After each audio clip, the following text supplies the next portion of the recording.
Hi everyone, welcome back to Lifting the Lamp. Well, this is not the video that I was planning to make tonight, but I have to make it, and it's with a heavy heart that I do make it. You see, yesterday I received some really sad news, which is that my Reiki Master and my very dear friend Travis Mills has passed away. He passed away in hospital in his sleep, and I'm still processing it. It's come as quite a shock, but I wanted to at least honour him by commemorating his life in this week's video. So that's what I'm doing tonight. He was an incredible Reiki teacher, and he was a very important part of my journey as well, all of which I will tell you about tonight and share with you. So Travis, Master Trav, as he became known to me, was practicing, studying, teaching Reiki for over 20 years. And that's how I knew him, as the Reiki Master, as my Reiki Master. And, you know, I have known for a long time that I had to be a healer, but it never quite happened for me. I got blown off a couple of times by people I approached to teach me Reiki classes, and for years I was kind of searching for this person who could teach me how to heal, whether that was Reiki or some other discipline. But it wasn't until Travis came along that somebody actually taught me the gift of healing. Travis was extremely knowledgeable, and he knew fine details about Reiki that other people didn't seem to know. He would be able to identify small inconsistencies in publicized versions of the Reiki symbols that showed that they were fake. He was very good at distinguishing between what was and wasn't an original part of the Reiki system. He was very good at separating the traditional Japanese Reiki from the more westernized version that came later. And he honored the original tradition of Reiki. He was very adamant about properly tracing the Reiki lineage of master and student that had been passed down from the founder Usui. And he not only traced one lineage, but several lineages where somebody had been given a master attunement more than once. So, for example, Travis was both 6th and 9th from Usui, which of course makes me 7th and 10th from Usui. And he was very respectful of Reiki, and he saw it as a healing tool, as a tool of service to others, not as a money-making tool. And he was very critical of people in certain associations who would become Reiki masters and then charge thousands or tens of thousands of dollars for an attunement or a course when it wasn't necessary to charge that much, and using something which is a beautiful spiritual gift as a gravy train. Travis would call it out when he had the chance, and he was an authentic person. He didn't have airs and graces about him, like he's this big important Reiki master. He didn't act like he was morally perfect like some spiritual people do. He wasn't afraid to be a genuine person, as we all are, and that just made him seem like he had more honesty and more integrity, which of course he did. And the other thing that I really remember fondly about Travis is that he had a heart of pure gold. In terms of, what was in his soul, he was very generous with his time, very generous with even his possessions. He would just give me crystals and give me books and things like that. Very generous with his time, always willing to listen, always willing to help where he could. Just a really authentic person, and you felt like he really wanted to know you as a person. And so he was more than just my master, he was my friend. And I don't have that many friends left anymore. And he was one of the few. He was just a really genuine person and helped me in so many ways. He was very knowledgeable on runes as well and crystals, and those were kinds of his domains as well, but Reiki was probably the main thing that I remember him for, and he dedicated so much of his life to Reiki. And as a Reiki master, he really had an incredible story to tell. And to demonstrate what a great soul Master Trav was, and what a larger than life figure he really was, there is one story that I want to tell you about him. So, although Master Trav passed away a few days ago, it's actually not the first time that he died. Master Trav also died in 2018, but then he came back. I know that sounds incredible, but it's true. Back in 2018, he had some health problems. He had a heart attack, ended up in hospital, and was on life support for 7 weeks. And while he was there, he went into multiple cardiac arrests. And as a result of his heart going through all of this, he actually died. He was clinically dead.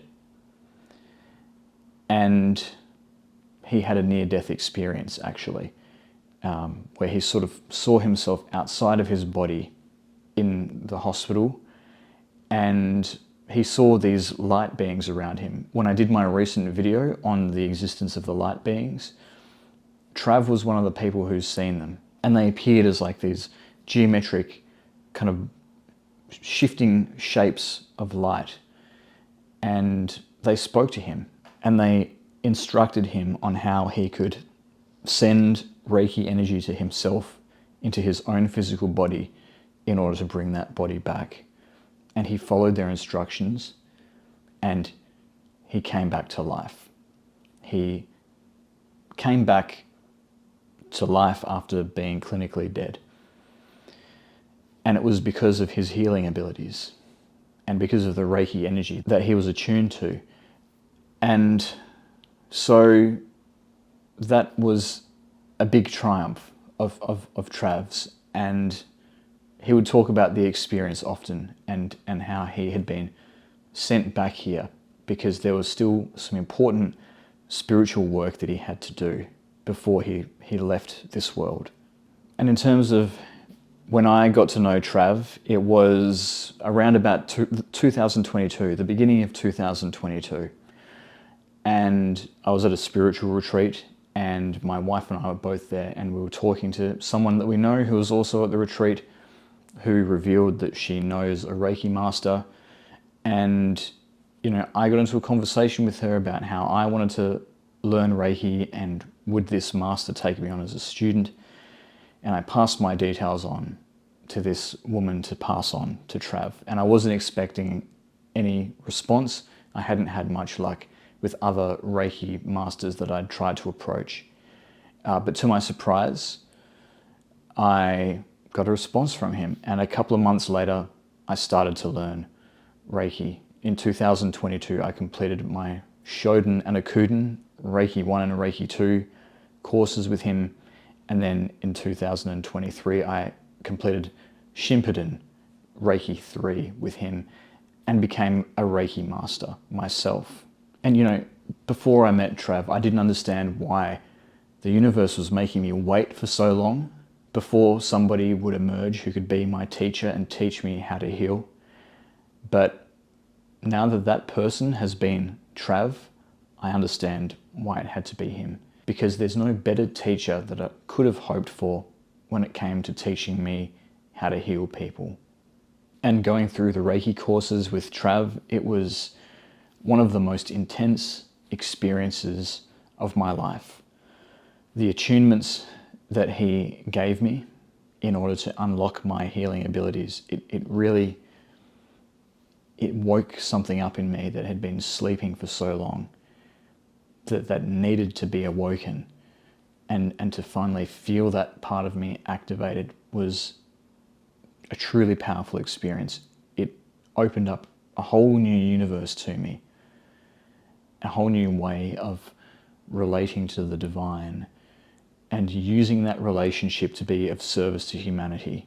And attuning me to that is a gift that I can't ever repay to Trav. And he was just great to be around as a friend, and getting to know him as a friend. You know, even though I didn't end up knowing him for very long, maybe 3 years, in that time we had some truly great memories. You know, I went around to his place and, you know, we would just talk for hours about spiritual topics and go through his library and look at different books and talk about what was in them and talk about all kinds of things. And, you know, just endless cups of tea. Jade Mountain tea, when it was available, was our favorite. And just talking over a cup of tea and just laughing and joking about the absurdity of this existence, of this world, of this society, and just, you know, finding humor in the absurdity of the times that we're living in. And of course, just practicing Reiki and sending healing energy to people, and seeing the result of that, and seeing it unfold beyond time and space even. You know, it was just exhilarating for us to be able to do that together as master and student. I feel like when I stepped into Travis's presence and I did all of these things with him, it was like entering another reality where miracles could happen. And it was a beautiful thing. But unfortunately, it wasn't to be for long. In 2024, his health took a bad turn again. Trav was in and out of hospitals, and he just started to deteriorate eventually. Things started to move in a bad direction quite quickly in the end. And fortunately, my wife and I were able to visit him just shortly before he passed, and he got to see our baby daughter, which is something that I wanted for all of us, and so I'm very happy that that was able to happen. But on the 20th, he was gone. And that time in the hospital was the last time that I'd ever see him. And he gave me a gift. That last time that I saw him, he gave me a gift. He gave me this vial of frankincense oil. And this is significant to us, to our lineage, this particular type of oil. And that's what he gave to me. And it's actually identical to a vial that he gave me when I first became his student. So this frankincense oil, it is the beginning and the end. It's the first and the last gift that he gave to me. And to me, it represents an even greater gift, which is the gift of healing, which is the greatest gift that he's given me. And it's a reminder of our lineage. It's a reminder of his legacy. Because Trav didn't have his own kids. He saw his legacy as being carried on through his students. And I was a very good student of his, according to him. So I owe it to him now to honor his memory and honor his life by putting those gifts into practice to go out and heal people. And, you know, it's been 2 years since I've been qualified as a Reiki Master, and I've put my healing abilities to relatively little use because there's still something blocking me from doing that. I'm not quite sure what it is. But I owe it to Trav to go out there and use these gifts for the better, and make full use of the knowledge that he's so generously given me. And I'm not quite sure what form that'll take yet. I'm still so full of uncertainty, and now I'm full of sadness at the loss of my friend, but I'll find a way. I'll find a way, and I'll do it for him. I'll do it for Trav. And obviously, you know, I'm going to be grieving now. I don't know how long that's going to last for. You know, I'm going to have this sadness washing over me and through me for some time. And that's natural. And I accept that. I accept that I just have to feel these feelings and process them. But at the same time, I'm gonna try and be mindful in my grief. And I'm gonna let Trav go. I'm gonna allow him to pass over. And I'm gonna look beyond the grief, and I'm gonna look at how I can come to terms with it and even make peace with it and accept it. Because I think Trav's life was unique, and he should have actually died in 2018. He shouldn't have even been here beyond that point. But he was here, and he was here for a reason. There was work that he still had to do. And now that he's left us so suddenly, perhaps it stands to reason that he's left us because his work is finished, because he fulfilled the mission that he was sent back here to fulfill. That's what I would like to believe as I confront the reality of Travis's passing. And maybe it was simply his time to go. And now that he is gone, he's reintegrating with the oneness, and he can find peace. He's not in pain anymore. None of the pain and suffering of this world clings to him anymore. He's gone back to the Reiki. He's gone back to that universal energy, and he's become one with it. At least that's what I choose to believe. But wherever Trav is, I only hope that wherever his soul journeys to next, it'll be in accordance with the highest good and will. So long, Master Trav. You'll be missed.